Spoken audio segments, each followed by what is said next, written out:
Imagine an Earth untouched by cities or sound, blanketed by ferns taller than houses and skies, crossed by wings as wide as sailboats.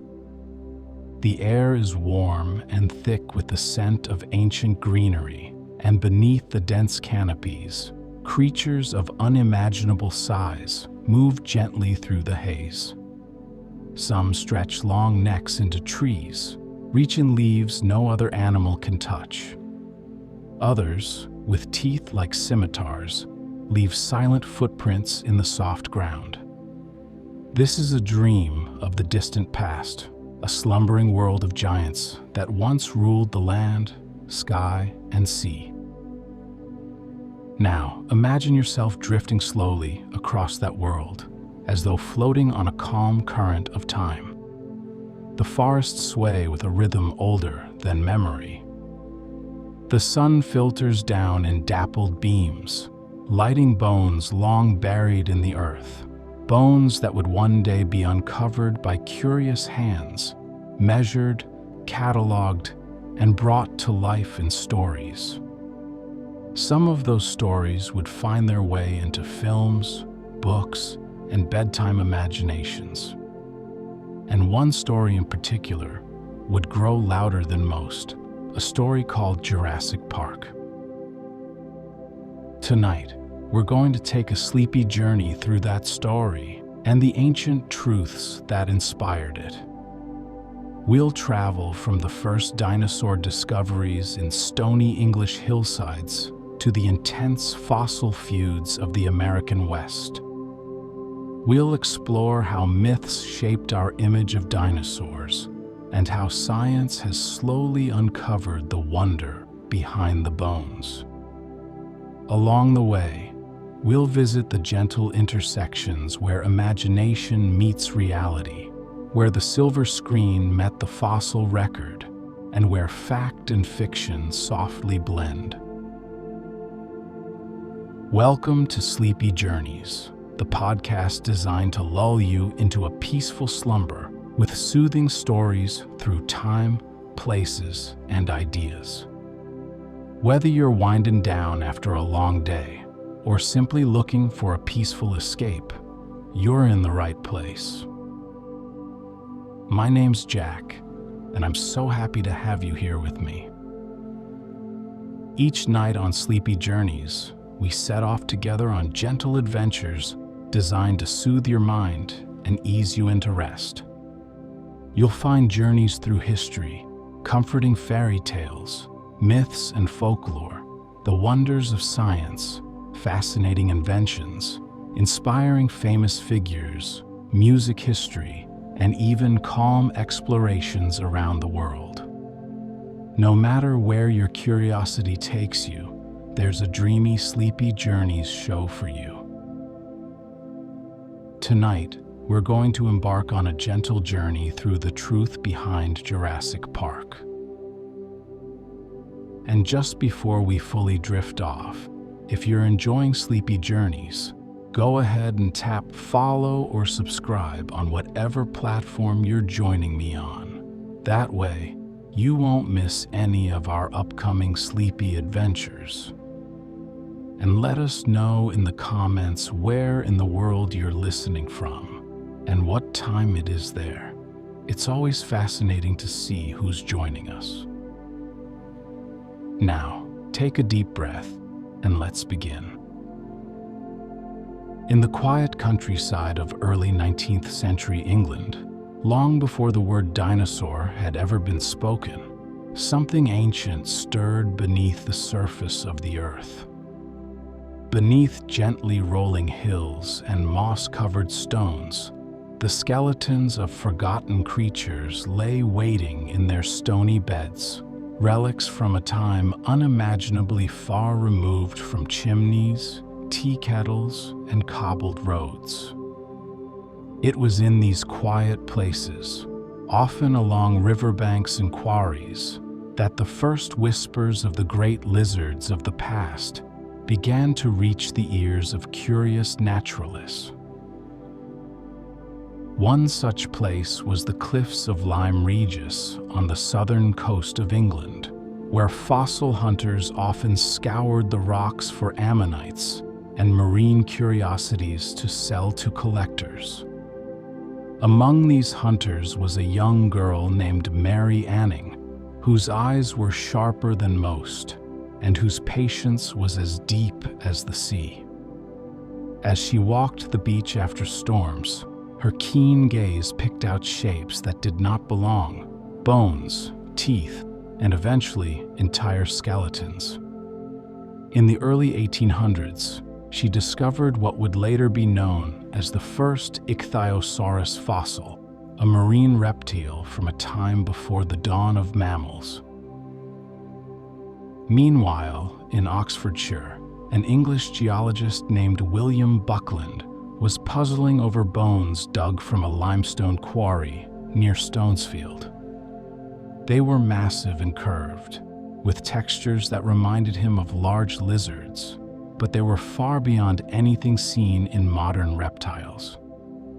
In 1824, Buckland published the first scientific description of a dinosaur, the Megalosaurus, or Great Lizard. Though he could not know it at the time, this moment would quietly ignite an entirely new field of science.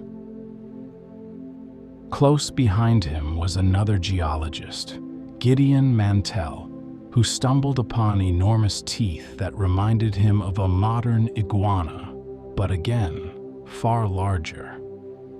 He named the creature Iguanodon, imagining a gentle, plant-eating beast.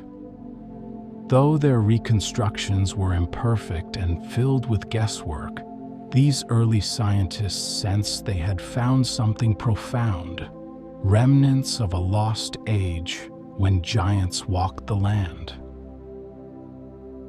These discoveries sparked a growing curiosity. As more fossils emerged from coal mines, quarries, and hillsides, the idea began to form that there had been a time, far beyond human memory, when such creatures were common. The land we now tread was once home to animals of staggering size and strangeness, each fossil a silent witness to a world now gone. And so, with the turning of each spade and the careful brushing of stone, the first giants of deep time began to rise in imagination. Slowly, they came to life again in the minds of those who sought to understand them, setting the stage for centuries of discovery and awe. As bones and fragments continued to emerge from the earth, scientists faced a quiet but important challenge: how to name these ancient creatures. The world had never seen anything quite like them. They resembled lizards in some ways, but their size, shape, and the age of their remains set them apart entirely. To name them properly was not only a matter of language, but of understanding. In 1842, a British anatomist named Sir Richard Owen offered a solution. After reviewing the fossils of Megalosaurus, Iguanodon, and a third, armored creature called Hylaeosaurus, Owen proposed a new word, a word to describe a whole group of long-extinct animals whose bones defied categorization. He called them dinosauria, meaning terrible lizards, from the Greek words dinos for terrible and sauros for lizard. It was a name meant to capture a sense of majesty. These creatures were terrible in their grandeur, awe-inspiring in their scale and mystery. With this new name, Owen was drawing a gentle boundary around a group of creatures that lived during the Mesozoic era, a span of time covering millions of years, long before any trace of humanity. With the word dinosaur in place, the field of paleontology took on a new shape. Scientists could now speak more clearly about these prehistoric animals, grouping them by their features, their bones, and the layers of rock in which they were found. Slowly, classification systems emerged, dividing the creatures into broad categories based on hip structure, diet, and other anatomical details. Some were two-legged, agile, and carnivorous. Others were immense, gentle herbivores that moved in herds and likely cared for their young. Even as understanding deepened, many early reconstructions leaned heavily on imagination.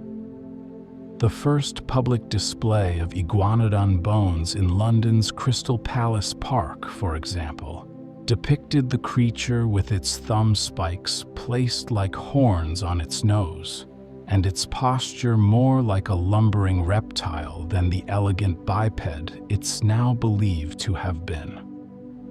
Yet despite inaccuracies, these early sculptures served an important purpose. They invited the public into the world of deep time, where ancient lives could be glimpsed through the shapes of bones. The naming and classification of dinosaurs was not merely academic. It was a doorway to wonder, a quiet invitation to imagine worlds lost beneath time and stone. Each name carried a whisper of the creature it described, a breath from the past, turned into language, preserved in libraries, museums, and curious minds. As the 19th century rolled gently into its latter half, the once quiet world of fossil hunting began to stir with unexpected intensity. What had started as a contemplative pursuit of ancient bones grew into something louder, though still draped in the dust of stone and silence of time. In the wide, open expanses of the American West, a rivalry emerged that would shape the study of dinosaurs for decades to come. A rivalry between two men who shared the same dream of uncovering prehistoric life, but followed very different paths to get there. Their names were Edward Drinker Cope and Othniel Charles Marsh, both respected scientists, both deeply passionate about fossils, and both determined to outdo the other. At first, their relationship was cordial, even friendly. They exchanged letters, shared findings, and admired one another's work. But over time, admiration gave way to suspicion, and eventually, quiet competition turned into what history would come to call the Bone Wars. The landscape of the American West, still wild and largely unexplored in the 1870s, held secrets older than mountains. Fossils were being discovered in rich beds throughout Colorado, Wyoming, and Montana. Enormous skeletons were revealed beneath the dry soil, creatures with long necks, towering tails, and skulls shaped unlike any living animal. Cope and Marsh, aware of the region's bounty, launched expeditions to secure as many fossils as possible. With every train car of bones, they hoped to find a new species, a new insight, a step ahead in their quiet war of discovery. Their methods, though, grew increasingly rushed. Marsh would sometimes plant false markers to lead Cope's team astray. Cope, in return, was known to buy fossils out from under Marsh's team by paying local diggers more. Fossil sites were guarded, and information was kept secret. At times, bones were hastily excavated, packed into crates without proper care, and shipped eastward, where both men worked to classify and publish new species as quickly as possible. Despite the tension, their work uncovered a breathtaking number of discoveries. Between them, they named over 130 new dinosaur species. Creatures like Stegosaurus, Triceratops, Diplodocus, and Allosaurus, names now deeply familiar, came to light during this period. Their rivalry, intense as it was, helped establish paleontology as a serious scientific discipline in America. Though the Bone Wars were marked by conflict, they were also a chapter of rapid growth in understanding. The dust they stirred settled into museum halls and research libraries. And in time, their once bitter competition faded into history, leaving behind a legacy of awe, of creatures returned to the light after sleeping for millions of years in the gentle dark. As the dust of the Bone Wars settled across the prairies and badlands of the American West, what remained were not just tales of rivalry, but crates upon crates of bones, hundreds of them, belonging to creatures that had not walked the earth for tens of millions of years. In quiet laboratories and newly constructed museum halls, the true legacy of Edward Drinker Cope and Othniel Charles Marsh began to take shape.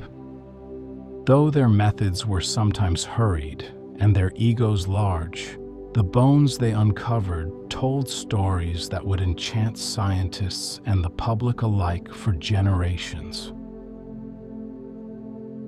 Among these discoveries was the Stegosaurus, a heavily armored herbivore with a double row of large plate-like structures along its back and a spiked tail. Its unique appearance sparked curiosity. What were the plates for? Defense, display, or temperature regulation? Each question invited deeper study, drawing attention to the lives those bones once supported. Another standout discovery was Triceratops, a horned dinosaur with a broad frill of bone and 3 facial horns, like a gentle rhinoceros from another age. This animal's impressive skull, often over 6 feet long, became one of the most iconic in all of paleontology. It sparked imaginations with images of ancient plains where herds of these creatures may have grazed quietly under Mesozoic skies. Diplodocus, too, emerged from the dust, a long-necked, whip-tailed giant that stretched nearly the length of a modern train car. Marsh's teams uncovered multiple specimens of this graceful sauropod, and its long, slender form became a favorite in museum displays, where children and adults could gaze up in wonder at its improbable length. And then there was Allosaurus, a large predatory dinosaur whose sharp teeth and strong legs suggested a powerful hunter. Though smaller than its later cousin Tyrannosaurus rex, Allosaurus was among the apex predators of its time. The discovery of its bones painted a fuller picture of life during the late Jurassic period, a time of balance between predator and prey, between armor and agility. These dinosaurs, and many others identified during the fevered years of the Bone Wars, brought prehistoric life into the public eye like never before. Museums, once the realm of quiet mineral collections and delicate butterfly displays, began dedicating entire halls to these immense creatures of stone. Skeletons were carefully assembled, posed to suggest life and motion, and placed beneath high ceilings where they could once again tower over the earth. Each fossil was a soft echo from a distant age, speaking of climates, ecosystems, and lifeways now gone. Through the work of Cope and Marsh, as chaotic and contentious as it sometimes was, the bones spoke again, sharing their silent stories with a world finally ready to listen. As dinosaurs became more widely known in the late 19th and early 20th centuries, public fascination grew, shaped both by science and imagination. The term terrible lizard, coined by Sir Richard Owen, offered a poetic but limiting image. These animals, once real and varied in life, became frozen in the popular imagination as massive, sluggish, and scaly beasts, oversized reptiles that dragged their tails and lumbered through swamps. Early reconstructions in books and museums often leaned into this image. Dinosaurs were portrayed with sprawling limbs, heavy bellies near the ground, and thick, leathery skin. Megalosaurus was drawn like a massive Komodo dragon, while Brontosaurus, one of the most famous names in the early fossil record, was imagined wading through water to support its weight, head held high above the surface like a periscope. Though these interpretations were based on the best knowledge available at the time, they cast dinosaurs in a sleepy reptilian light, more like relics than once thriving animals. Part of this misunderstanding came from comparisons to modern reptiles. Without close living relatives to study, early paleontologists used crocodiles and lizards as their guides. This seemed reasonable at first, given similarities in bone structure and habitat clues. But it also led to a flattened understanding of dinosaur behavior. These creatures were assumed to be cold-blooded, slow-moving, and relatively unintelligent. The very name Brontosaurus, meaning thunder lizard, stirred the imagination, yet it too became tangled in scientific confusion. For many years, scientists debated whether Brontosaurus was actually a distinct species or simply another specimen of Apatosaurus. This quiet debate eventually led to the removal of the name Brontosaurus from official records for decades, though it remained beloved in the public eye. Despite the inaccuracies, these early myths held power. They gave people something to picture, an image of a world far older than their own, where giant creatures walked through misty forests and ancient marshes. Dinosaurs became symbols of deep time, of nature's forgotten chapters. Children dreamed of them. Artists painted them. Toy makers molded them in rubber and plastic, bringing these creatures into bedrooms and sandboxes. Over time, though, as new fossils were found and older ones re-examined, a more dynamic picture began to emerge, one where dinosaurs were not lumbering failures of evolution, but fascinating, adaptable beings. The thunderous lizards of early imagination would eventually give way to creatures that ran, leapt, and perhaps even sang. But before that shift could fully take hold, more evidence would need to rise from the earth, bone by bone, clue by clue. As the 20th century progressed, quiet revolutions began to stir within paleontology. New fossils, better tools, and fresh perspectives invited a rethinking of the dinosaur world. The image of sluggish, cold-blooded beasts began to soften and shift, giving way to creatures far more nuanced, more agile, more diverse, and in some cases, more bird-like than anyone had imagined. A key moment in this transformation came in the 1960s, when paleontologist John H. Ostrom studied the skeleton of a dinosaur named Deinonychus. This creature, smaller than many of its famous cousins, had a slender build, strong legs, and curved claws. What struck Ostrom most was how similar its skeleton was to that of modern birds. It seemed to be built for speed, for balance, and perhaps even for intelligence. From this spark, a new field of thought emerged. Ostrom's work helped ignite what became known as the dinosaur renaissance, a gentle turning of the scientific tide that brought dinosaurs into sharper, livelier focus. Researchers began to propose that many dinosaurs were warm-blooded, capable of regulating their own body temperature, unlike traditional reptiles. They may have lived in complex social groups, cared for their young, and behaved in ways more reminiscent of mammals or birds than lizards. Feathers began to appear in fossil records, not just on ancient birds, but on species long thought to be more reptilian.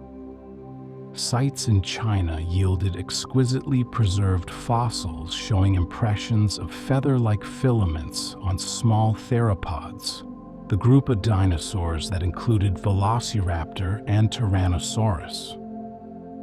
These feathers varied in structure, some suited for insulation, others perhaps for display or gliding. With these discoveries, the old image of the dinosaur began to fade gently away. No longer did scientists imagine creatures wallowing in swamps or dragging tails through mud.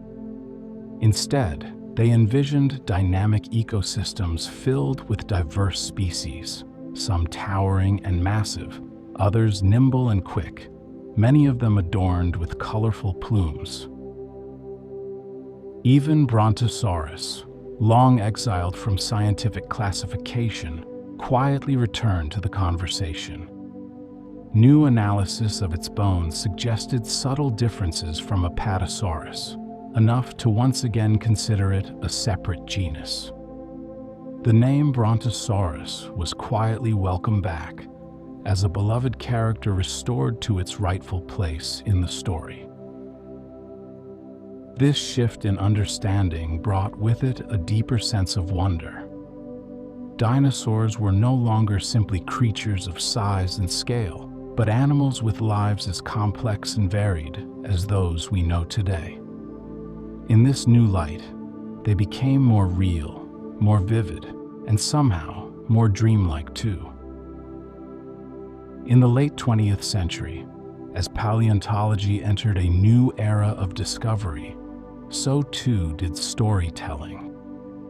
Among those captivated by the growing field of dinosaur science was a writer and filmmaker named Michael Crichton. Known for blending scientific fact with speculative fiction, Crichton had a special talent for turning complex ideas into compelling narratives. In the quiet corners of museums and the footnotes of scientific papers, he found the seeds for a story that would eventually enchant and gently thrill audiences around the world.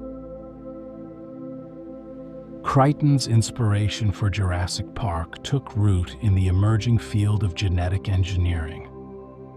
As scientists began to unlock the secrets of DNA, the idea of manipulating genes, cloning animals, and possibly reviving extinct species began to drift from fantasy into possibility. Coupled with his long-standing interest in dinosaurs, Crichton imagined a scenario where ancient creatures could be brought back to life through the preservation and reconstruction of prehistoric DNA. His novel, published in 1990, built its premise on this concept, that deep within amber, where insects once fed on the blood of dinosaurs, traces of their DNA might remain.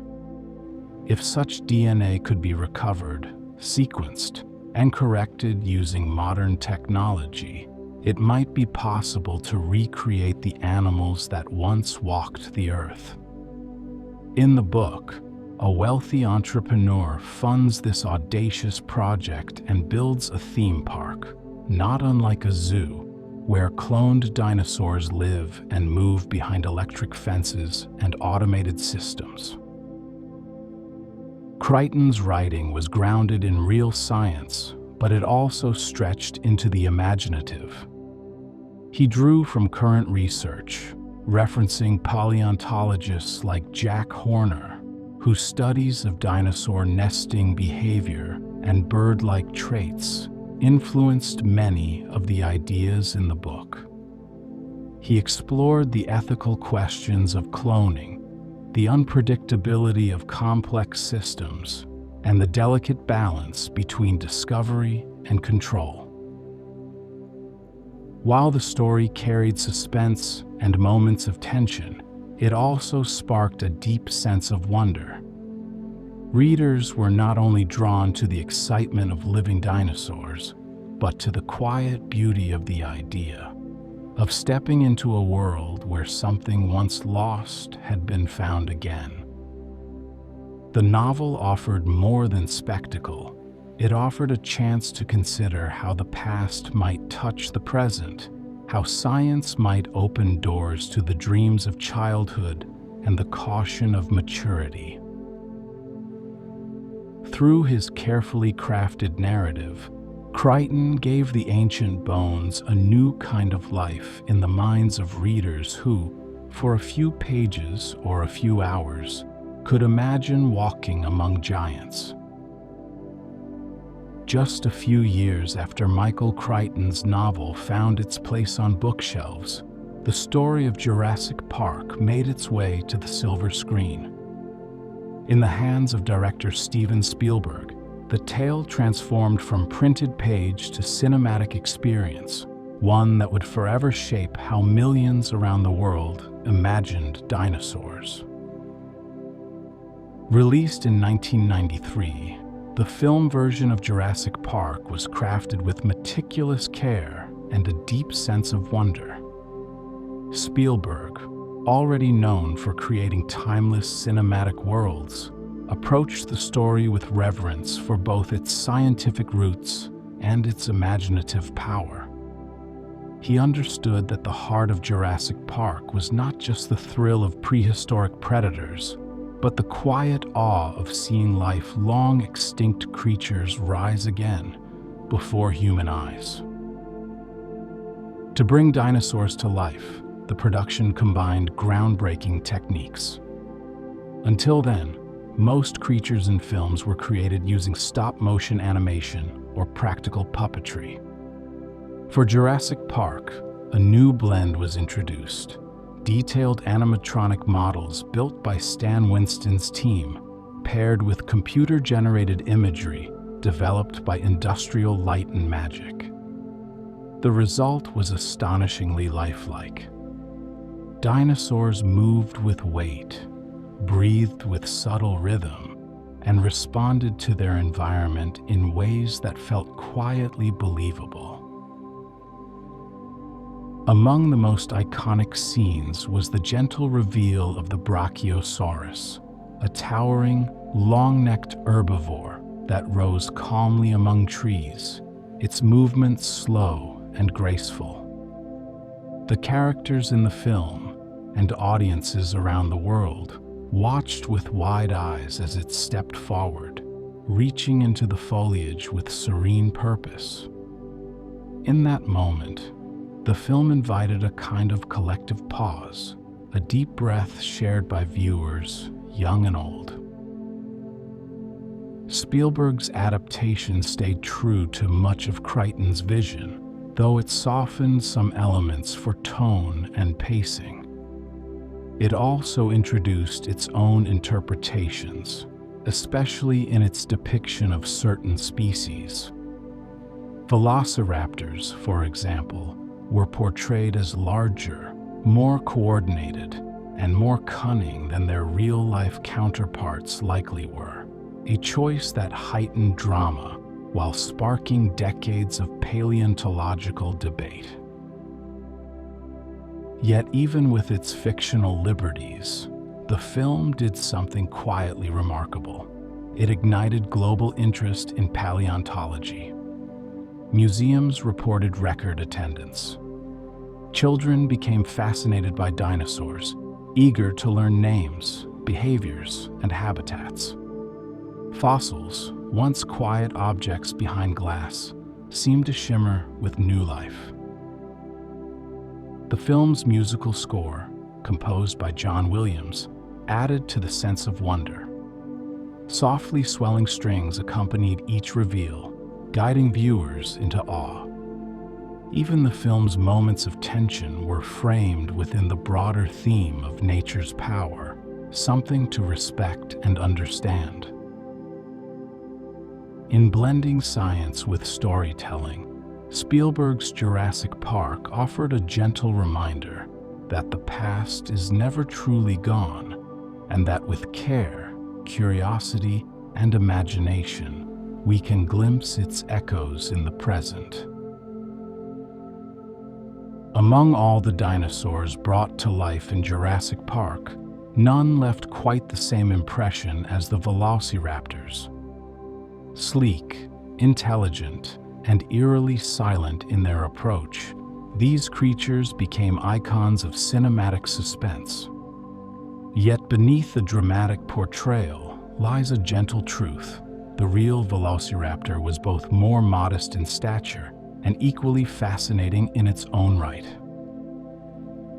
The dinosaurs labeled as velociraptors in the film more closely resembled a different genus, Deinonychus. These animals, studied extensively by John H.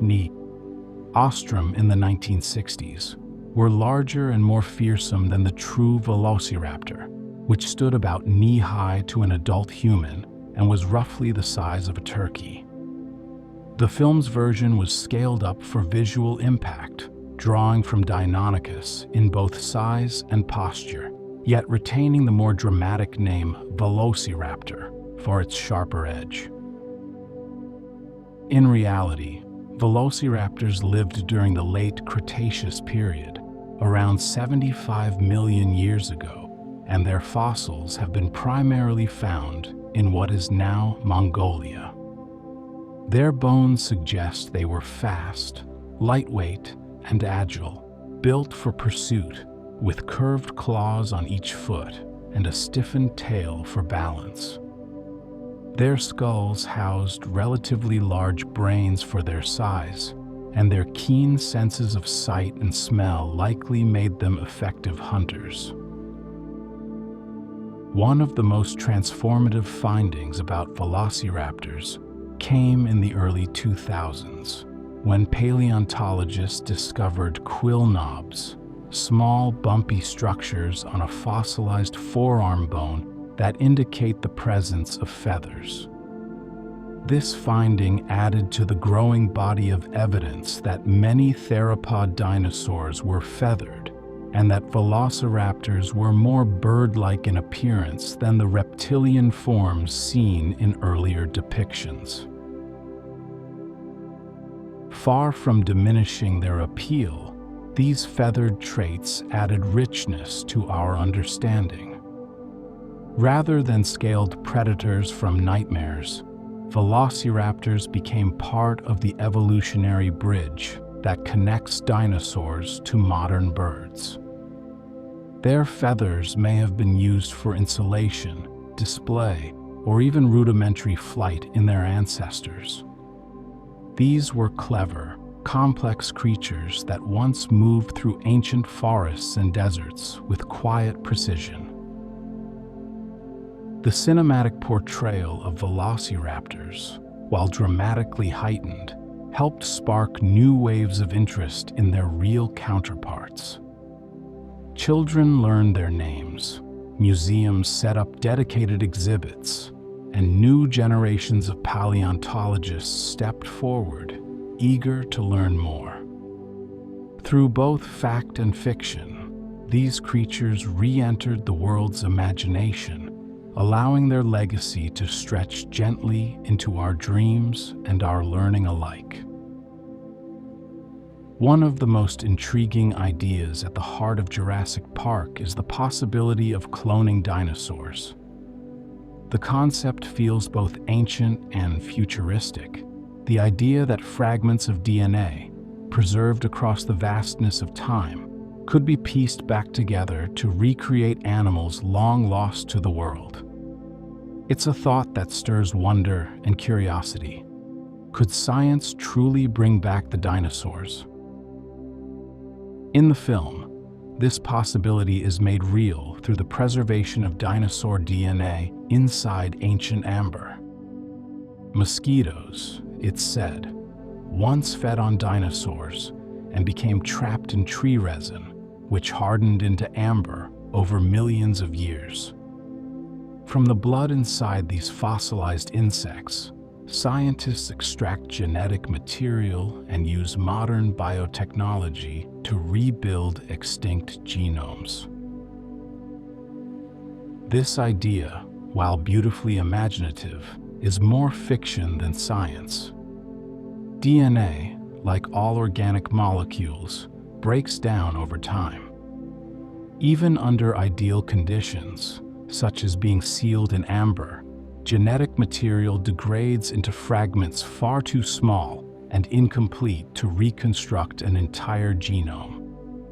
Studies of ancient DNA from ice cores, bones, and other materials suggest that DNA may persist for tens of thousands of years under certain conditions, but the age of dinosaurs exceeds 65 million years, far beyond the current limits of DNA preservation. Despite this, the dream of de-extinction has not faded. Scientists have made real strides in cloning more recently extinct animals, such as the Pyrenean ibex, using preserved tissue and surrogate mothers. These efforts, though fraught with challenges, show the possibilities and limitations of current cloning technology. In the realm of ancient life, researchers have instead focused on understanding dinosaurs through their closest living relatives, birds. By comparing bird DNA to that of other reptiles and studying traits preserved in fossils, scientists can trace the evolutionary lineage of dinosaurs with increasing clarity. Some have even proposed the idea of reversing evolution in birds, gently guiding their development to express dormant traits from their dinosaur ancestry, such as teeth or long tails. These experiments, conducted with care and curiosity, don't aim to recreate dinosaurs, but to understand the deep genetic threads that connect past to present. What Jurassic Park gave the world was not a literal blueprint for cloning, but a gentle invitation to imagine what science might uncover and how far curiosity might carry us. It reminded us that even the most ancient creatures can live on through discovery, learning, and the quiet reverence we offer to the bones beneath our feet. As the story of dinosaurs gently stretches into the present, it takes on a new and surprising form, not in the deep rumble of thunderous footsteps, but in the flutter of wings, the chirp of songbirds, and the soft cooing heard just before dawn. For all their size and ancient grandeur, dinosaurs never truly vanished. Their legacy lives on in birds, living descendants of the theropods that once ruled the earth. This idea, though now widely accepted in paleontology, unfolded slowly and carefully through decades of study. The link between birds and dinosaurs was first suggested in the 19th century, particularly with the discovery of Archaeopteryx in Germany. This fossil, with its feathered wings and long bony tail, held features of both birds and reptiles. It was a delicate bridge between two worlds, the sky and the land, the present and the past. Over time, more fossils appeared bearing feather impressions from creatures once thought to be firmly reptilian. Small theropods, like Microraptor, were found with long, aerodynamic feathers on both arms and legs, suggesting they may have glided through ancient forests. Others showed downy coverings, more for warmth or display than for flight. Modern birds share a striking array of traits with their dinosaur ancestors. Hollow bones, wishbones, three-toed limbs, and complex lung structures all echo features seen in theropods. Even behaviors, such as brooding eggs in nests, align closely with what is believed about some Cretaceous species. The way birds walk, perch, and even tilt their heads bears silent resemblance to the movements of their ancestors. Genetic studies have added yet another gentle layer of evidence. By comparing bird genomes to those of reptiles, scientists have traced the gradual changes that transformed sharp-toothed predators into feathered songsters. In the bones of a chick's wing or the scales of a parrot's foot, echoes of dinosaur traits remain, softened, reshaped, and quietly present. Recognizing birds as modern dinosaurs invites a new way of seeing the world. The sparrow that lands on a branch, the heron that glides across a lake, the owl that watches silently from the trees, each carries within it a story that stretches back over 150 million years. They are not just reminders of the past. They are part of a story still unfolding, still fluttering through forests and skies. In this light, dinosaurs are no longer extinct. They are all around us, in backyards, on rooftops, in quiet woods and open skies, living reminders of a time when the earth was ruled by creatures both strange and familiar, ancient and ever-present. Even now, long after the first fossils were pulled from the earth with gentle hands and curious hearts, the story of dinosaurs continues to unfold. Each year brings new discoveries, each excavation another step into the deep past. In deserts, mountains, and rain-shadowed cliffs around the world, scientists carefully brush away layers of sediment, revealing bones that have rested quietly for millions of years. And with every new find, our picture of the ancient world grows richer, more detailed, and more beautifully complex. In Argentina's Patagonia region, researchers uncovered the remains of what may be the largest dinosaur ever discovered, Patagotitan majorum, a long-necked titan that stretched more than 120 feet from head to tail. Its sheer size evokes wonder, a gentle reminder of the scale at which life once existed. Nearby, in the same fossil-rich soils, smaller dinosaurs with feathers and beaks tell of ecosystems filled with variety, gentle grazers, swift hunters, and mysterious omnivores sharing space beneath ancient skies. In Mongolia's Gobi Desert, where the winds still whisper across dunes of stone, paleontologists have found nests filled with fossilized eggs, some with delicate embryos preserved within. These silent snapshots suggest nurturing behavior, complex reproductive strategies, and an unexpected tenderness among creatures often thought of only in terms of power and scale. China continues to yield some of the most finely preserved feathered dinosaurs in the world, many with colors still visible in microscopic structures within the feathers. These discoveries help reconstruct not only the anatomy, but the appearance of dinosaurs, painting them in earthy browns, vibrant oranges, and deep iridescent blues. The image of drab, dull reptiles gives way to vibrant, dynamic creatures whose lives were every bit as textured as the world they lived in.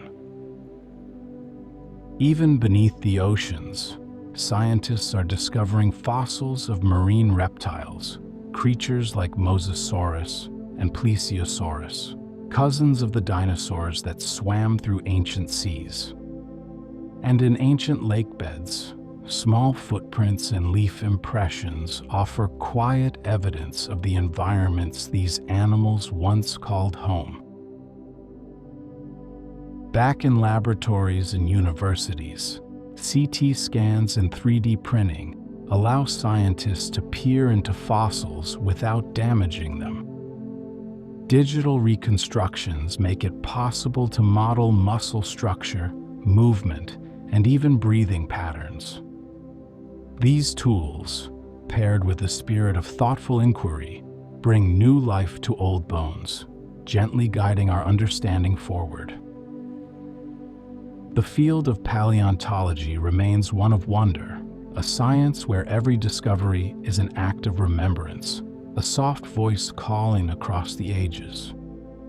With each fossil, we are reminded that the past is never fully lost, but simply waiting beneath layers of time to be seen, understood, and honored once more.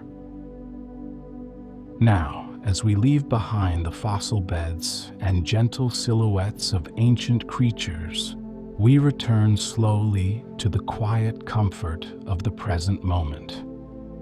The world of the dinosaurs, once imagined only in books or hidden beneath layers of stone, feels a little closer now through the steady, thoughtful unfolding of their story. They once roamed vast plains, soared above ancient forests, and swam through long-vanished seas.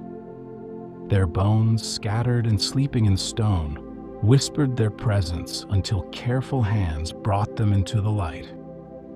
Through the work of scientists, artists, and dreamers, they rose again, not in flesh, but in understanding, in imagination, in the soft stirrings of wonder. And in time, their story found its way into new forms, into novels like Jurassic Park, into the glow of movie screens, into the minds of children looking up at towering skeletons in museum halls. The truth behind Jurassic Park is not just in what science can or cannot do, but in how it makes us feel, the awe, the curiosity, the hush that falls when we imagine standing beside something ancient and vast. Even now as you rest, perhaps the distant rhythm of those long-ago footfalls lingers gently in your mind. Perhaps you see a feathered raptor pausing on a tree branch, or a long-necked sauropod lifting its head to the stars. These images, quiet and dreamlike, are part of a deeper journey, one that stretches through time, science, story, and sleep. So let the echoes of those ancient worlds drift softly into the night. Let the creatures that once were, and the stories we've told about them, settle like gentle fossils in your thoughts. The earth, ever turning, holds both the past and the present beneath your feet, layers of time wrapped in stillness. Thank you for joining me on tonight's journey. I hope it brought you a little peace, a little wonder, and a little closer to rest. Until next time, sweet dreams.